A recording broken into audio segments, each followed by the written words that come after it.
works. Don't mind my not emotional voice, please, for a synthesis voice. I'll show you Fuchu City Tokyo, Japan, but it is only a short walk, because I'm confused about how to make videos for my YouTube channel.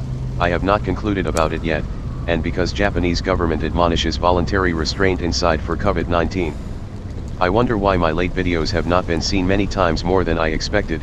Looking back to the times I lived in Savannakhe, Laos, making videos over the theme of Savannakhe, those clips were seen well. I would be very sorry if Japan were not more popular than Laos. But, as far as I see videos about street views in Japan on YouTube, some of those earn watchers as much as the average of the same theme clips in foreign countries. I am walking on a tightrope as our near future divorce comes to 100% real thing. I have already handed most of the dividend on investment trust to my wife, and the divorce will leave me only $300 from my blog site, so I want to make YouTube monetize. Fuchu City is located 20 minutes by train from Shinjuku. It is not only far but also near from the megalopolis of Tokyo, so house rent is reasonable. That looks to charm foreigners. Actually, there are not a few foreigners living in Fuchu City.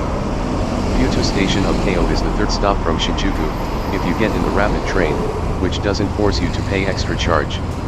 So, it could be good for people who work in Shinjuku to sleep here for the reasonable rent, though you should be patient with jam-packed trains. An American school is placed in Fuchu City, and Tokyo University of Foreign Studies lies here, both of which are relevant to foreign countries. I don't know exactly how much those make Fuchu City popular for foreigners, but there must be not a little effect on that. And there are three things which feature Fuchu City. The one is a racetrack, another is a big memorial park, and the other is a jail, which is the biggest one in Japan, and which houses foreign criminals, which also affect on making Fuchu City more popular for foreigners. There also is a boat race pool, which offers gambling like the horse track. Two gambling places and a jail could soil the city's image, but location near Shinjuku and the reasonable rent could beat it down. Oh, I forgot an important point about Fuchu. There is a historical Japanese shrine. I want to let you know its name, but actually it could be difficult for foreigners to listen it.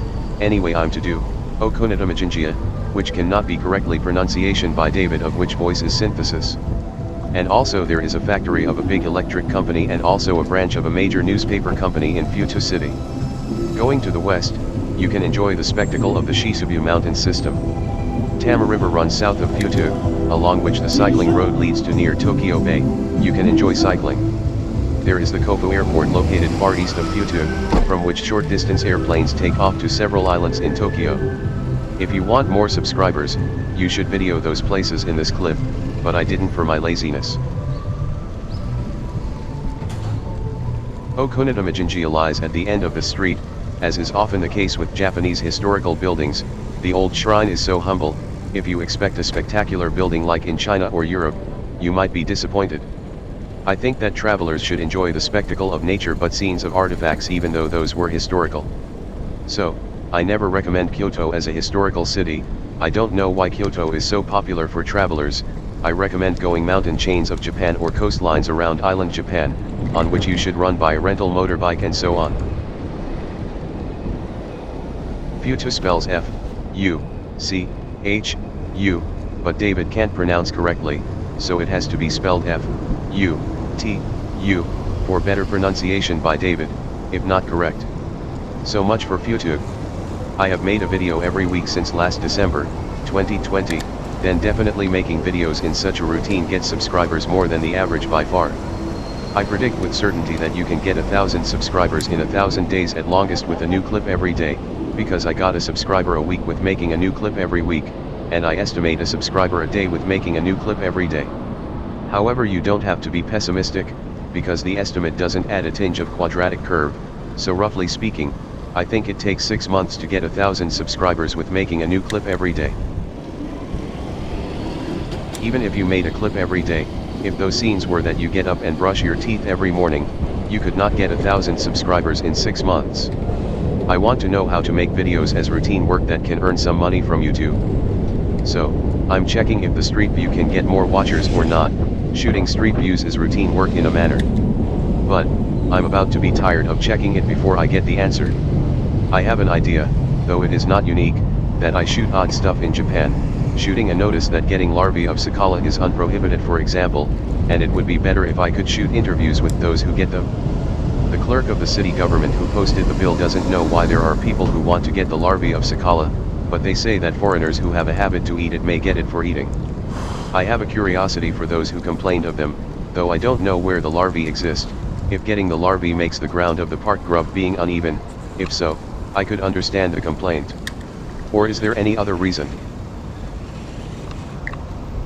Anyway, my style to make the video for my YouTube channel is settled at one point, which is that I add talking to whole scene without any BGM, even if some of watchers didn't appreciate for the talking as noisy and meaningless and poor English by Japanese and blah blah blah. I want to make the talking from start to end a characteristic in my videos. There are people who talk facing a camera, making videos for YouTube channels and achieving monetization.